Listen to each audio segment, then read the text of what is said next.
Hello and welcome to talking text books leaving no child behind. कैसे हो सब भाई बच्चों प्यारे प्यारे।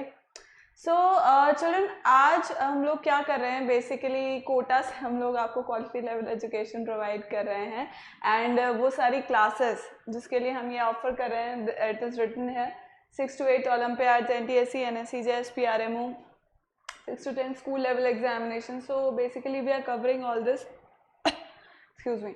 So we are covering all this children and इस सब में आपको क्या करना है, what you have to do is like, subscribe and share this channel to many more people and yes, important part is आज का जो लेक्चर है children that is on ratio and proportion. So हम लोग ऑलरेडी 2 लेक्चर्स इसके कर चुके हैं।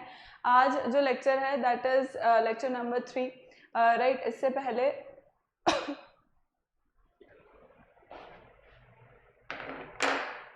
Just a second children.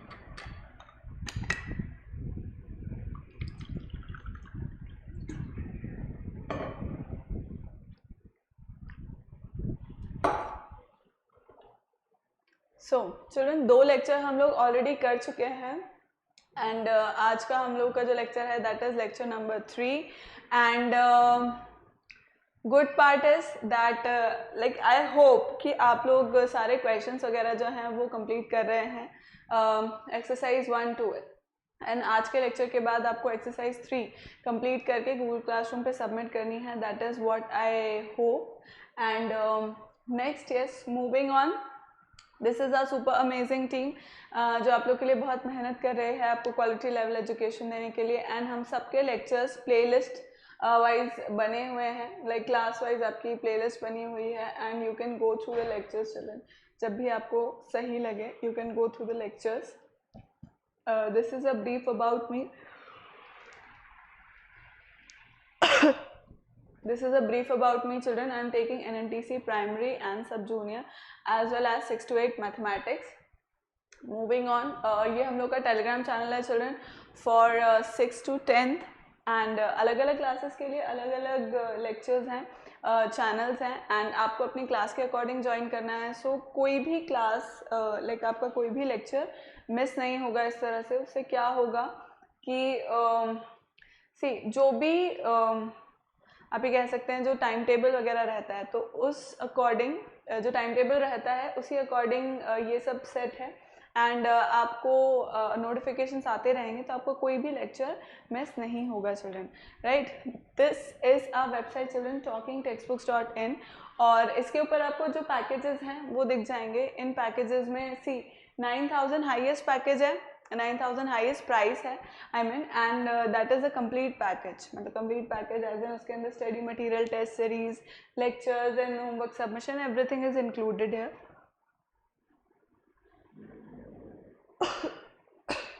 excuse me right, so everything is included here and if you do not require the study material, मतलब आपको अगर study material की ज़रूरत नहीं है तो what you can offer is the second package that is for as you can see for the test series. so test series वाले package में ये होगा चिल्ड्रन कि आपको टेस्ट सीरीज मिल जाएगी। so like you have to use my code AVLIVE to get 30% of discount on these packages. so you will see कि ये जो 9000 वाला पैकेज है वो आपको ओनली 6300 में मिलेगा एंड जो 3500 वाला पैकेज है वो 2450 में मिलेगा एंड बाकी जो भी पैकेजेस है आप जो भी परचेज करते हैं उसमें AVLIVE का कोड यूज़ कर देंगे तो 30% का डिस्काउंट हो जाएगा children and different payment modes आपको पता ही है। फिर भी कुछ क्वेरीज रहती है चिल्ड्रन कि किस तरह से इन सबको ऑप्ट करना है, कैसे करना है, क्या मेथड होगा या कुछ भी जो भी चीज़ें XYZ आपको कुछ भी देखना है children. So 9549041111 is the number where all your queries would be handled. आप उस नंबर पे कॉल करें इस नंबर पे you can call and ask. Clear है चिल्ड्रन? नेक्स्ट सो ये सब हम लेक्चर 1 कर चुके थे। लेक्चर 1 के अंदर हमने क्या क्या किया था चिल्ड्रन? इंट्रोडक्शन था एंड लाइक सिंपलेस्ट फॉर्म था। So we understood about all these things, then we did few questions as well. Then lecture 2 के अंदर हमने कंपैरिजन पढ़ा था, equivalent ratio,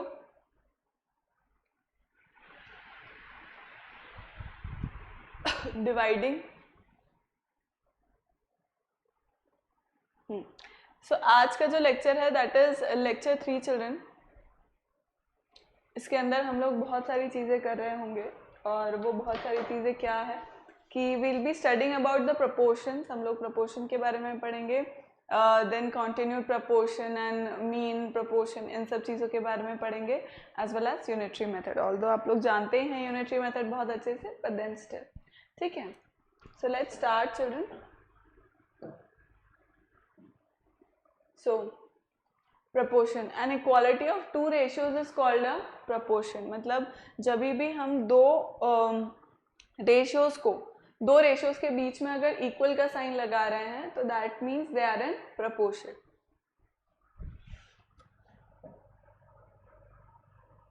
this is the symbol, see this is the symbol for proportion.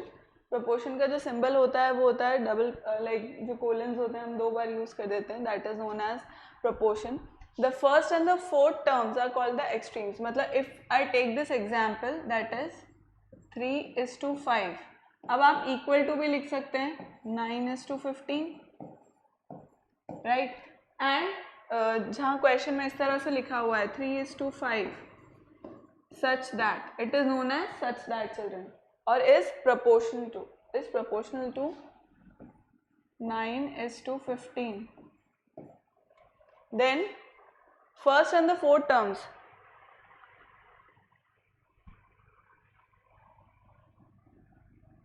this first and the fourth terms are known as extremes. These are known as the extreme terms.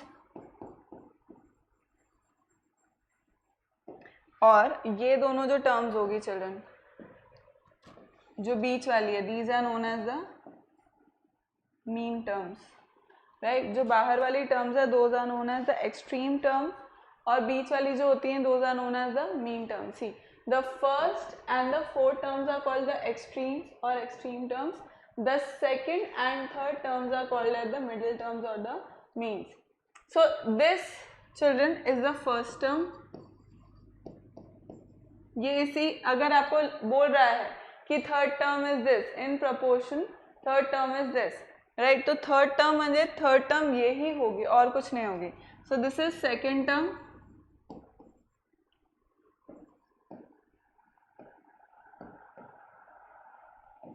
This is fourth term, right, ये इसी तरह से रहेगा। And in case of proportion product of extremes is equal to product of means. So अगर ऐसा बोला जा रहा है कि कोई भी दो प्रपोर्शन जो हैं वो आपस में क्या है, कोई भी दो प्रपोर्शन जो है वो आपस में प्रोपोर्शनल है, मतलब इस तरह से दो रेशियो दे रखे हैं और एंड इट इज सेड कि आपस में प्रोपोर्शनल है, तो इसका ये मतलब है कि देयर प्रोडक्ट्स, मतलब product of extremes is equal to product of means. मतलब कि मैं क्या कह सकती हूँ, if two ratios are proportional to each other, then मतलब proportional है, तो मैं क्या कह सकती हूँ चिल्ड्रन, यहाँ पर प्रोडक्ट ऑफ एक्सट्रीम्स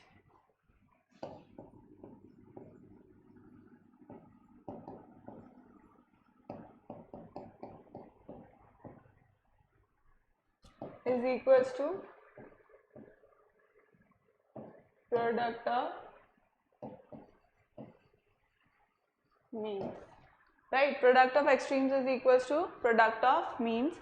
ये इसका मीनिंग होता है, बेसिक मीनिंग होता है चिल्ड्रन। अगर कोई भी दो रेशियो प्रपोर्शन में है तो फिर हम ये कह सकते हैं कि भाई एक्सट्रीम्स का जो मल्टीप्लिकेशन है वो मीन के बराबर होगा, राइट। तो कभी कभी इस तरह का क्वेश्चन आ जाता है कि भाई दो रेशियो हैं वो प्रपोर्शन में हैं, अब थर्ड टर्म को फाइंड आउट करो, मतलब थर्ड टर्म x हो जाएगी, ठीक है। तो मान लो यहाँ पे भी अगर x हो गई है तो सिंपल हम क्या कर देंगे, 5 into X is equals to 3 into 15, तो हम आसानी से x को फाइंड आउट कर सकते हैं। क्लियर चिल्ड्रन, तो ये इसका बेसिक मीनिंग होता है। अब now you must be wondering कि ये क्या है, दिस इज फिबोनाची सीरीज, मतलब basically this is a golden curve, right, golden spiral कहते हैं इसको।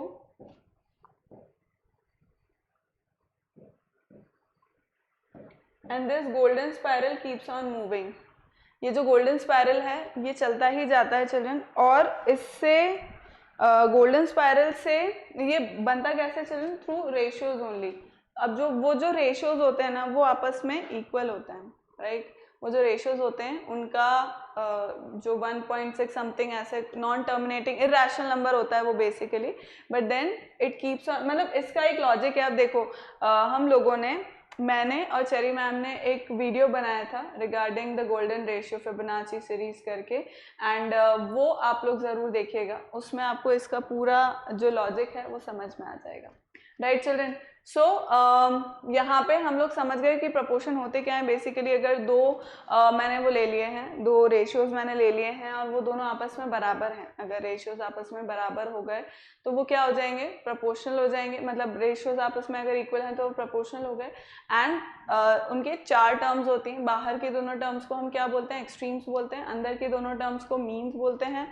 and if any ratio if the ratios are proportional to each other, मतलब वो proportional है आपस में, तो मैं क्या कह सकती हूँ कि जो फर्स्ट एंड फोर्थ टर्म है उसका मल्टीप्लिकेशन, उसका product is equal to the second and third, right?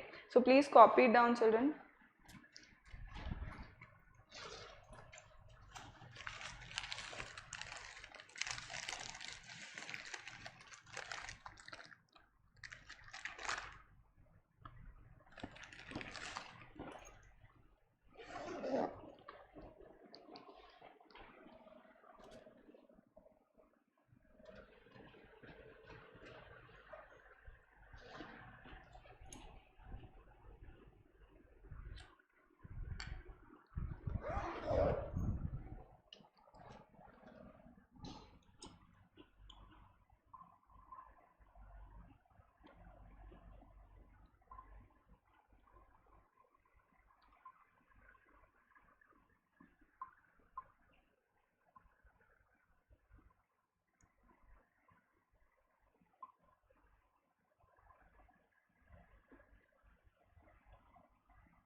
ठीक है चिल्ड्रन, लिख लिया?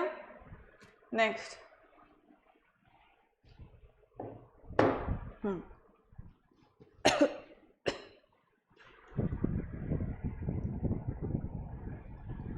so our next topic is unitary method. अब यूनिटरी मेथड में क्या होगा? Steps to follow in unitary method में क्या होगा? Identify the facts given. So ये क्या बोल रहा है? देखो unitary method basically unitary method itself defines कि हम यूनिट कोई क्वांटिटी है, कोई क्वालिटी है, उसके बारे में हम पता करना चाह रहे हैं। मतलब एक यूनिट लाइक के बारे में पता करना चाह रहे हैं, सिंगल यूनिट कोई चीज़ है उसके बारे में हम इंफॉर्मेशन पता करना चाह रहे हैं, बीट की वो कितनी केजी है या कितने रुपीज़ में आ रही है, राइट? तो इस तरह की चीज़ें हम लोग करते हैं। जैसे देखो फॉर एग्जाम्पल हम मार्केट में गए, है ना, और like we want to buy let us say apples, है ना, एप्पल्स हमें परचेज करने हैं। अब वो एप्पल्स का जो प्राइस है दैट इज रुपीज़, अच्छा यहाँ पे भी एप्पल्स ही दे रखे हैं, लेट्स टेक एप्पल्स ओनली, कोई बात नहीं। सो जो रेट एप्पल्स का दे रखा है दैट इज ₹80 पर केजी, राइट? ₹80 पर केजी, राइट? अब आपको 2 केजी के कितने देने होंगे? 2 केजी के आप कितने रुपीज़ दोगे, राइट? तो इस तरह के जो प्रॉब्लम्स होते हैं वहाँ पे हम यूनिटरी मेथड यूज़ कर लेते हैं। कैसे? अब देखो यहाँ पे वो क्या बोल रहा है चिल्ड्रन, यहाँ पे उसने बताया पर केजी, मतलब पर केजी मीन्स 1 केजी, तो दैट मीन्स कि amount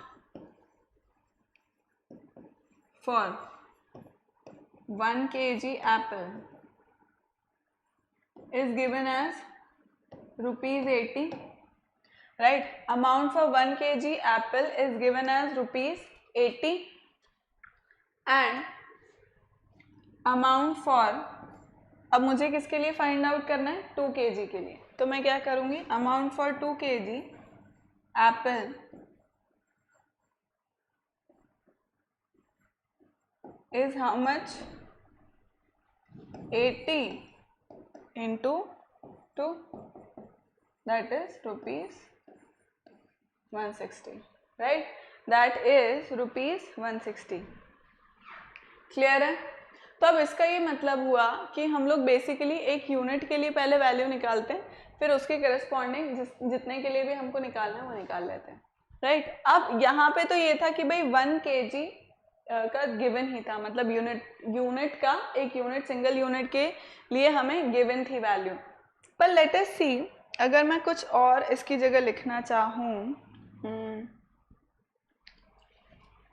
let's say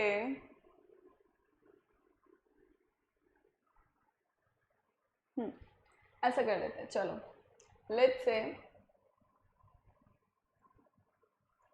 amount for 5 chocolates is given as rupees, let's say 20, ठीक है? यानी कि 5 चॉकलेट का कितना अमाउंट है? 20 रुपीज़ है। तो अब आपको फाइंड आउट करना है लेट्स से 10 चॉकलेट्स के लिए, ठीक है? उसने बोला कि भाई 5 चॉकलेट 20 रुपये में आ रही है, 5 चॉकलेट 20 रुपीज़ में आ रही है, तो 10 चॉकलेट्स कितने में आएगी? अब इसके अंदर हमें यूनिट का वैल्यू निकालना है, मतलब सिंगल यूनिट का वैल्यू निकालना पड़ेगा, जैसा कि हम सोच रहे हैं, है ना? तो अब इसमें अपन क्या करेंगे? सबसे पहले, मतलब ये तो प्रोसेस ऐसा है कि धीरे धीरे करते करते आपको यूनिट, सिंगल यूनिट की निकालने की ज़रूरत ही नहीं पड़ेगी, but since we are starting with the concept तो मैं बता रही हूँ। सब मैं यहाँ पे क्या करूँगी? Amount for 1 chocolate is going to be how much? 20। भाई एक चॉकलेट का, 5 चॉकलेट का 20 है, तो एक चॉकलेट का कितना होगा? 20/5, राइट? सो 20/5, ठीक है? तो ये कितना हो जाएगा? ₹4, राइट? ₹4 हो गया। अब मुझे फाइंड आउट करना है अमाउंट फॉर 10 चॉकलेट्स, तो कितना हो जाएगा? 20/5 इंटू 10, मतलब अगर मैं पूरा 20/5 इंटू 10 ना भी करूँ, मतलब डायरेक्टली तो अपन इसी को ही कर लेते हैं जहाँ पे सिंगल यूनिट की ज़रूरत नहीं पड़ती है, जब हमें प्रैक्टिस हो जाएगी। पर अभी हमने 4 निकाल लिया है ना, अभी हमने 4 निकाल लिया, तो कितना हो जाएगा?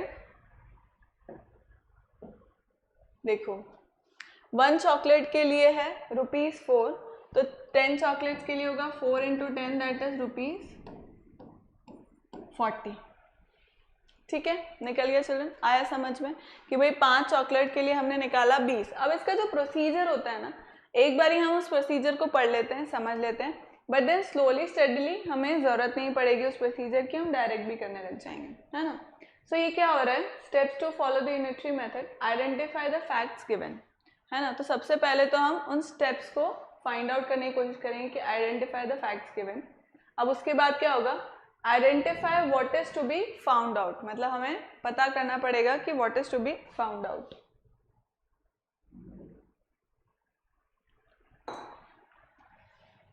हमें इसमें पता करना होगा, ठीक है? सबसे पहले तो क्या क्या दे रखा है क्वेश्चन में वो समझ लिया कि भाई अमाउंट दे रखा है या निकालना है या कुछ भी चीज़ ऐसे इस तरह से, right? Identify the facts given, identify what is to be found out. तो ये पता कर लिया हमने कि हमको फाइंड आउट क्या करना है, भाई पैसे फाइंड आउट करना है, अमाउंट फाइंड आउट करना है, काउंट फाइंड आउट करना है, कुछ भी चीज़ हो सकती है ना। So find the values of a unit, मतलब अब यूनिट मतलब सिंगल यूनिट के लिए आपको फाइंड आउट करना है बाय डिवाइडिंग, डिवाइड करना है, डिवाइड करके देखो सिंगल यूनिट को हम डिवाइड करके फाइंड आउट कर रहे हैं, सिंगल यूनिट, जो भी हमें चीज़ फाइंड आउट करनी है ना, जो भी हमें लाइक वैल्यू जिसकी निकालनी है, उसका सिंगल यूनिट का वैल्यू निकाल लो पहले। तो सिंगल यूनिट का वैल्यू कैसे निकलेगा, इस तरह से डिवाइड करके। तो अब डिवाइड करने में क्या होगा, गिवन वैल्यू, जो मुझे गिवन वैल्यू है अपॉन नंबर ऑफ आर्टिकल्स। जो मुझे गिवन वैल्यू है, देखो गिवन वैल्यू कितनी है 20, नंबर ऑफ आर्टिकल्स मतलब नंबर ऑफ चॉकलेट्स कितनी थी 5 थी, डिवाइड कर दिया 5। ठीक है, तो ये हो गया हमारा गिवन वैल्यू पर नंबर ऑफ आर्टिकल्स। तो मेरी 1 की वैल्यू निकल गई, है ना। अब मुझे मल्टीपल की वैल्यू निकालनी है। तो जब मल्टीपल मतलब बहुत सारी की वैल्यू अगर मुझे निकालनी है तो उसमें क्या होगा, मल्टीप्लाई कर दूंगी।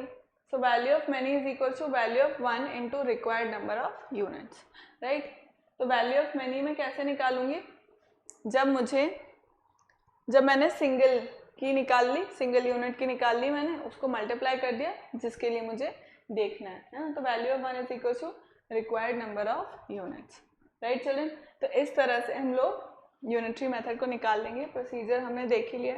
सो 10 एप्पल्स का वैल्यू है ₹100, 1 एप्पल का होगा 100/10। देखो 1 यूनिट का निकालना था, क्या किया, डिवाइड कर दिया। नंबर ऑफ आर्टिकल्स कितने थे 10 थे, उससे जो अमाउंट गिवन है, तो मेरे पास सिंगल यूनिट का अमाउंट आ गया। फिर मैं क्या करूँगी, नंबर ऑफ जो मेरा यूनिट डिजिट के लिए, जो मेरा यूनिट के लिए निकला है ना, यूनिट उसके लिए आर्टिकल के लिए निकला, 1 आर्टिकल के लिए जो मेरा निकला, उसको मैं मल्टीप्लाई कर दूंगी जितने के लिए मुझे निकालना है, राइट। तो मेरा फाइनल आंसर हो जाएगा ये। Clear children, please copy it down.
Next आगे बढ़े चिल्ड्रन, इससे रिलेटेड क्वेश्चन अपन करेंगे, don't worry about that.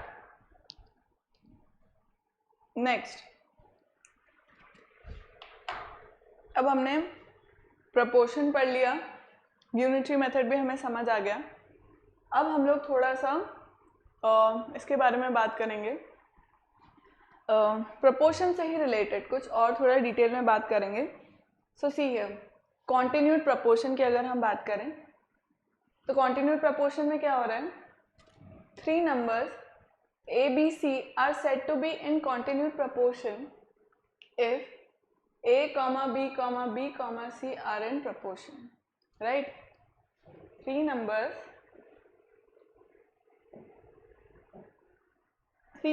A, B, C are said to be in continued proportion। ये continued proportion में कब होंगे, if A, B, C are in continued proportion, मतलब इस तरह से हम उसको लिख सकते हैं।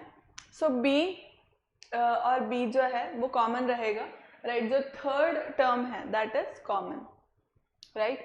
सो A, B और C तीनों कॉन्टिन्यूड प्रपोर्शन में हो जाएंगे कभी, जब B जो है, जो थर्ड टर्म है, वो क्या होगी चिल्ड्रन, वो कॉमन होगी। Is this clear? Third term जो होगी वो कॉमन होगी। Here product of extreme terms, जो एक्सट्रीम टर्म्स होते हैं चिल्ड्रन वो क्या होंगे, product of extreme terms will be equal to product of mean terms. Product of extreme terms will be equal to product of mean terms. तो अब बात तो वही है जो हम पढ़ रहे थे कि भाई अगर कोई भी दो रेशियोज प्रपोर्शन में हैं, कोई भी दो रेशियोज अगर प्रपोर्शन में हैं तो उसके अंदर क्या होगा कि जो प्रोडक्ट ऑफ एक्सट्रीम्स थे वही प्रोडक्ट ऑफ मतलब that will be equal to product of means. तो यहाँ पर भी हम सेम चीज़ लिख सकते हैं कि product of extreme terms that is A and C will be equal to product of mean terms. अब मीन में क्या है, मीन टर्म्स मतलब जो सेकेंड और थर्ड टर्म होती है मेरी। अब सेकेंड और थर्ड टर्म कौन सी है, बी है, राइट। तो ये क्या हो जाएगा, इक्वल्स टू बी स्क्वायर हो जाएगा, right. So A C is equals to B square हो जाएगा। Is this clear children? क्या ये चीज़ क्लियर हो गई?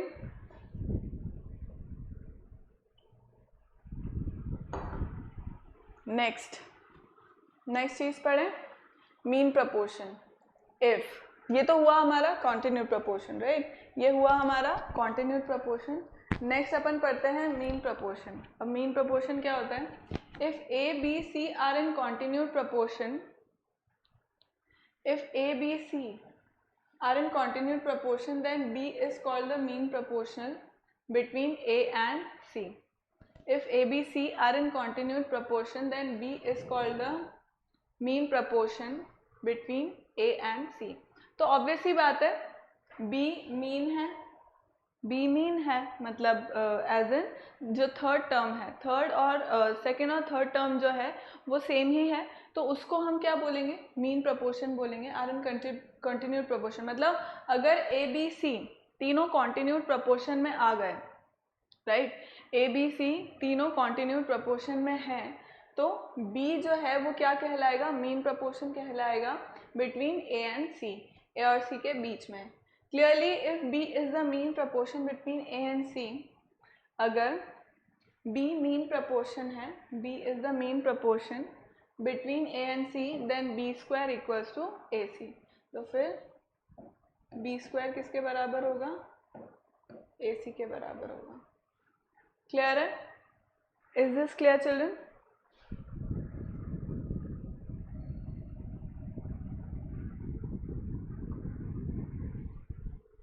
Is this clear? Next, third proportion. If A is to B is equals to B is to C, then C is called the third proportion to A and B, right? अब यहाँ पे क्या हो रहा है, third proportion में A is to B है equals to B is to C है, then C is called the third proportion to A and B, right? जो C है मतलब थर्ड प्रपोर्शन है, A is to B equals to B is to C, then C is called the third proportion to A and B। तो हम ये चीज़ basically समझ गए children कि हम क्या कर रहे हैं, हम तीन नंबर्स की बात कर रहे हैं A, B और C। अगर ये प्रपोर्शन में है, अगर ये प्रपोर्शन में है तो ये किस तरह लिखे जाएंगे, A is to B proportional to B is to C। तो अब यहाँ पर ये क्या कहलाएंगे, कॉन्टिन्यूड प्रपोर्शन कहलाएंगे। मतलब अगर ये प्रपोर्शन में है तो ये कॉन्टिन्यूड प्रपोर्शन कहलाएंगे, और कॉन्टिन्यूड प्रपोर्शन अगर कहलाएंगे तो ये क्या है, ये मीन प्रपोर्शन कहलाए। मतलब एक तो ये कॉन्टिन्यूड प्रपोर्शन है, कॉन्टिन्यूड प्रपोर्शन अगर ये है तो ये बी क्या है, मीन प्रपोर्शन है, राइट। अगर ये मीन प्रपोर्शन है तो ये हो गया मीन प्रपोर्शन। अब ये जो सी होगा ये क्या कहलाएगा, होगा तो ये फोर्थ टर्म तो ये होगा, बट ये क्या कहलाएगा, थर्ड प्रपोर्शन, राइट। और अगर कहीं पर थर्ड टर्म लिखा भी है, अगर कहीं पर इसको थर्ड टर्म लिखा भी है तो आपको ये समझना होगा कि ये कौन सा टर्म है, फोर्थ है, क्योंकि बीच में बी जो है, जो सेकेंड नंबर पे जो टर्म है वो दो बार आ रहा है सेकेंड और थर्ड प्लेस पर, right. So this is known as C, A is to B equals to B is to C हो जाएगा। Then C is called the third proportion to A and B, right? ये हो गया। So इतना हमें समझ आ गया, प्लीज कॉपी इट डाउन।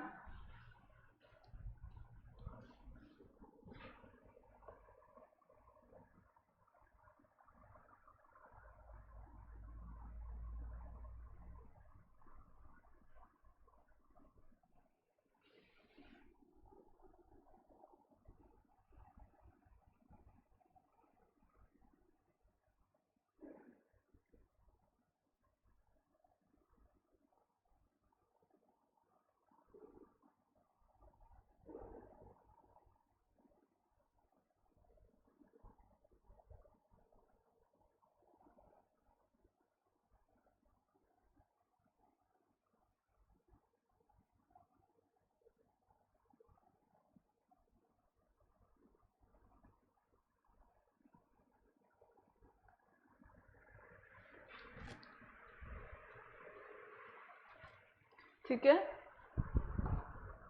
आगे करें हम. Next let's do this examples.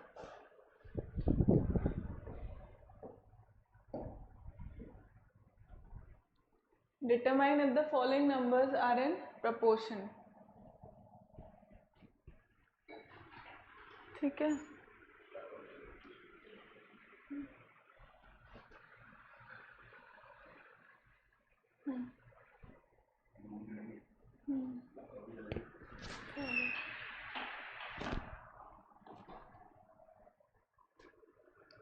Determine if the following numbers are in proportion. तो ये हमें पता करना है कि फॉलोइंग नंबर्स जो हैं वो प्रपोर्शन में हैं या नहीं. So let's do it. अभी कैसे चेक करेंगे चिल्ड्रन, अपन कैसे चेक करेंगे कि कोई भी नंबर्स प्रपोर्शन में है या नहीं. सो 4. अब देखो जिस ऑर्डर में दिए हुए हैं ना, ये उसी ऑर्डर में अपन लिखेंगे चिल्ड्रन. जिस ऑर्डर में दिए हुए हैं उसी ऑर्डर में हम इनको लिखेंगे. 4, 6, 8, 12. ये फर्स्ट टर्म है, ये सेकंड है, ये थर्ड है और ये फोर्थ है. ठीक है, अब इसके अंदर सेकेंड और थर्ड टर्म के लिए अपन पता करते हैं, है ना. तो सेकेंड और थर्ड टर्म के लिए अगर मैं पता करूँगी तो क्या होगा यहाँ पर. देखो पता कैसे करेंगे अपन कि ये प्रपोर्शन में है या नहीं. ये मीन्स है और ये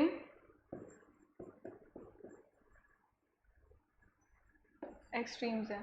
ठीक है, तो अब इसके अंदर मैं क्या करूँगी, I simply multiply 2 into 3 is equals to 1 into 4. So क्या ये इक्वल आ रहे हैं. This is 6 not equals to 4, right. तो इसका मतलब ये प्रपोर्शन में नहीं है. Sorry, this is 8 and 12.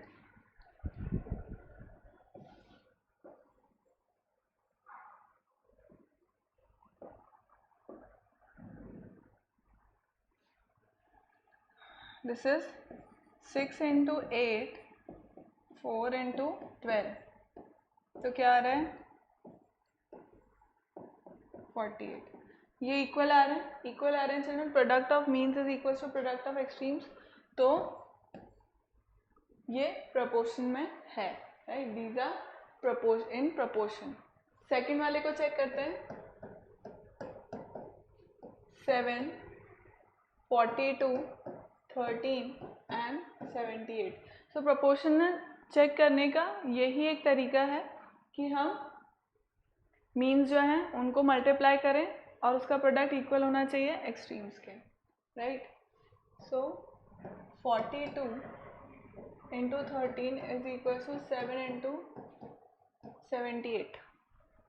ठीक है, कितना हो जाएगा ये.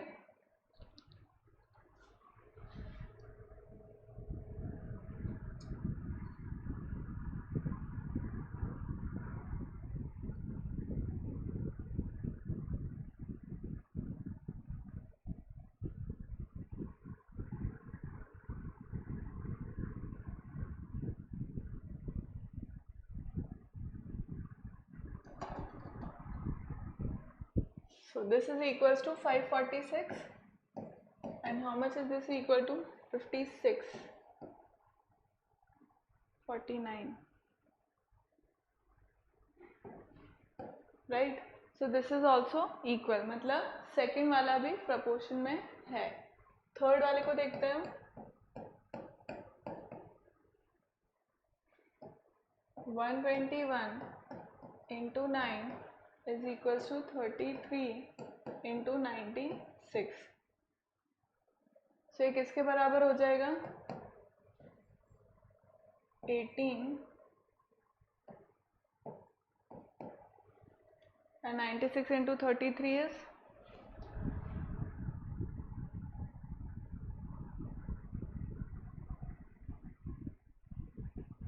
96. into 33 is 3,168, and this is 9 to the 18 and 1 9 10. Yes, so these are not equal. That means ये proportion में नहीं है, right? ये proportion में नहीं है. 96 into 33 and 121 into 9, है ना? तो ये proportion में नहीं होगा. नेक्स्ट फोर्थ वाले को चेक करते हैं. 33 into 42, 22 into 63. Let's check this. Now 42 into 13 किया था अपन ने. Okay, so 42 into 33 is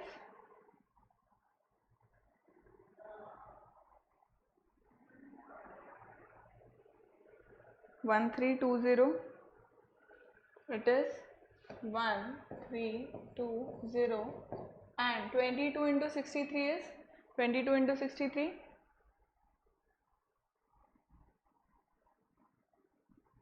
1386. So this is also not equal, right? ये भी बराबर नहीं है. तो ये भी क्या हुआ? ये भी proportion में नहीं हुआ, राइट? बाकी दोनों आपके होमवर्क है चिल्ड्रन. 5th और 6th आप लोग खुद से चेक करेंगे. 5th और 6th आप लोग खुद से चेक करेंगे. कॉपी इट डाउन, फिर हम आगे करेंगे question.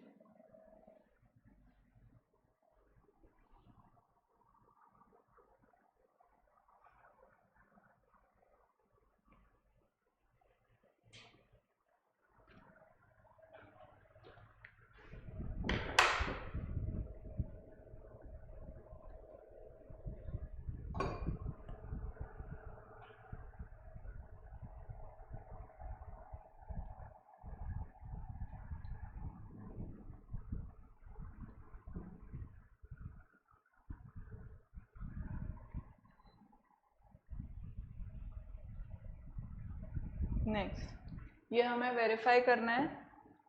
This we are suppose to verify कि भाई ये एज इट मतलब ये प्रोपोर्शन में है या नहीं. वेरीफाई क्या करना है? यही वेरीफाई करना है कि ये प्रोपोर्शन में है या नहीं. So let's do it. 105 into 84, 60 into 147. सो हमें कैसे वेरीफाई करेंगे? ऑब्वियसली ऐसे अगर इन दोनों का मल्टीप्लिकेशन इसके बराबर आ गया तो ये क्या हो जाएंगे? प्रोपोर्शन हो जाएंगे. सो अगर मैं इसको मल्टीप्लाई करूं तो कितना मिल जाएगा मुझको?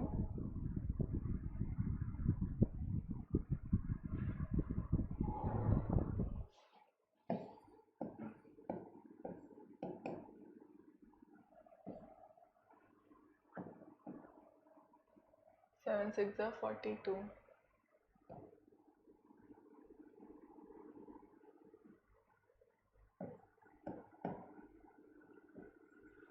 Right, 8820. 8820 is the answer, right? तो मतलब ये तो वेरीफाई हो गया कि ये तो प्रपोर्शन में है ना? ये फर्स्ट वाला हो गया. सेकंड वाला चेक करते हैं. 91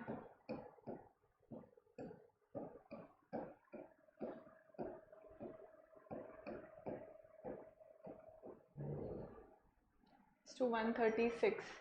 तो अब इसमें भी अपने को यही करना है. 104 मल्टीप्लाइड बाय 119, 136, 91.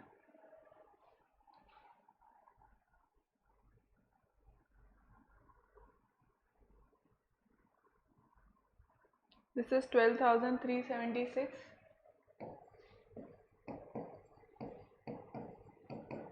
And 136 into 91.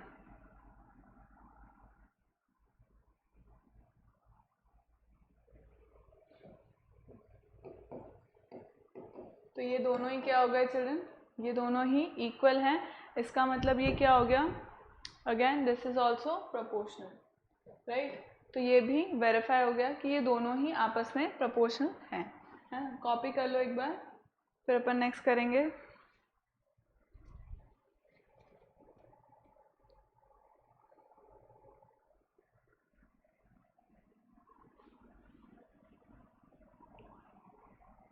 कर लिया?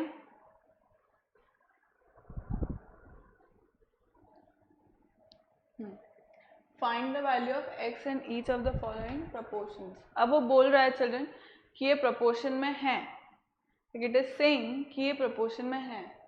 तो अब मुझे क्या करना है,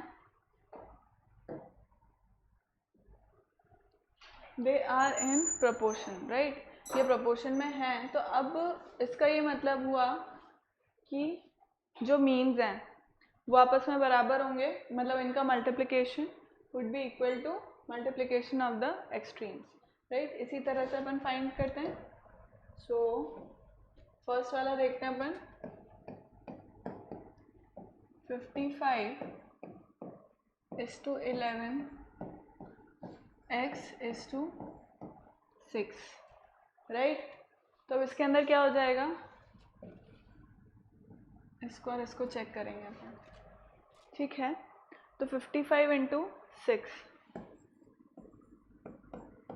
would be equal to 11 into x, right.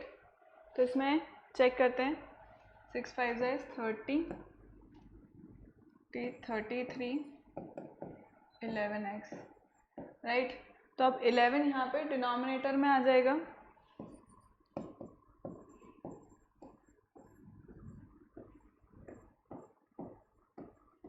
x कितना आ गया, 30 आ गया, x आ गया 30, राइट।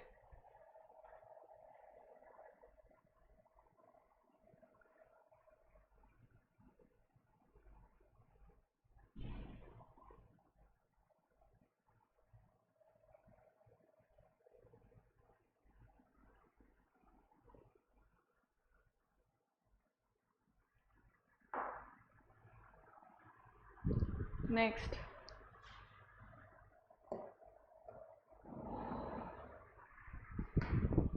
सेकेंड वाला करते हैं अपन।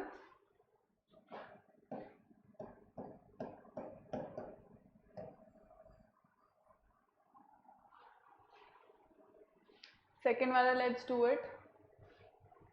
27 is to x such that 63 is to 84, right. अब इसको करेंगे अपन, कितना हो जाएगा,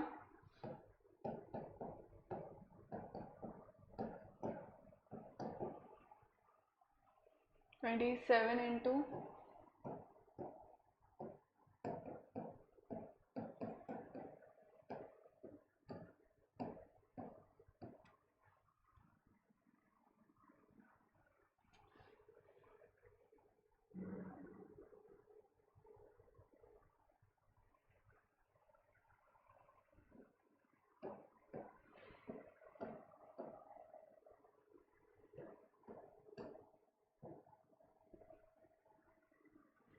12, 36, तो x कितना आ गया, 36, क्लियर। नेक्स्ट थर्ड करें, थर्ड पॉइंट करें।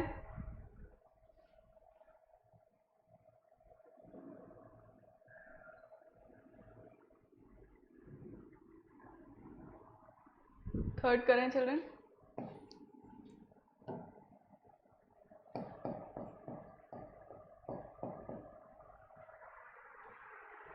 let us do the third part. 51, 85, 57 x,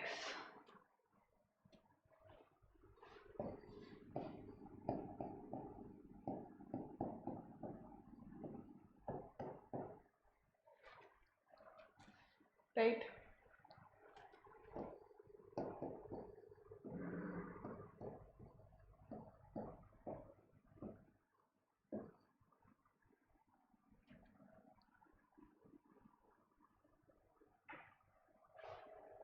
So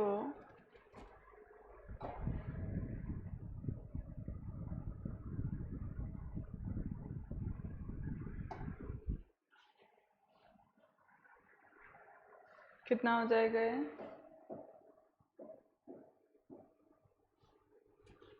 7, 3,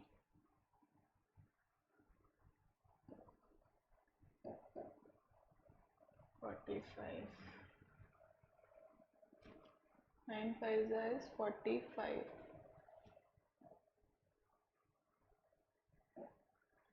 95. 95 is the answer. चलो 95 यहाँ पे क्या होगा, आंसर हो जाएगा.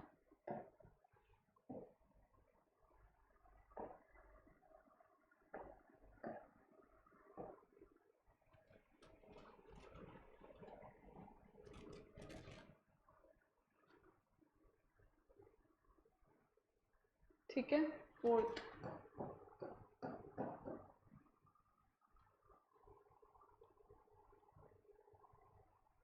x is to 92, 87, 116. कितना हो जाएगा?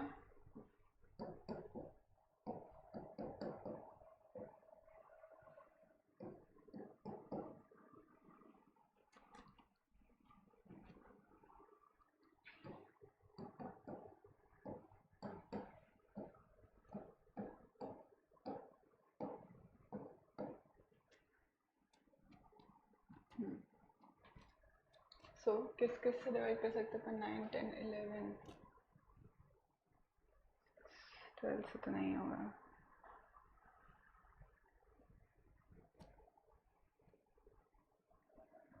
13 से भी नहीं होगा.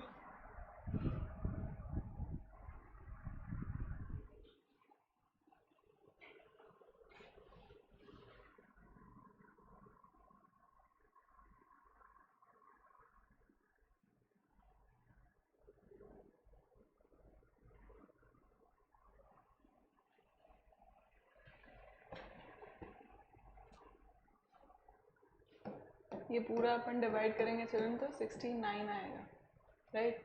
सो x मेरा कितना आ गया? 69. राइट. तो ये क्या हो गए, हमने प्रपोर्शन में थे तो x का वैल्यू जो था वो निकाल लिया. क्लियर है children? Is this clear? So this is it for today children. Thank you so much for watching. So children, keep liking, keep subscribing and keep sharing. Remember to hit the bell icon so that you remain notified for all our upcoming awesome videos. Thank you so much children. Bye bye.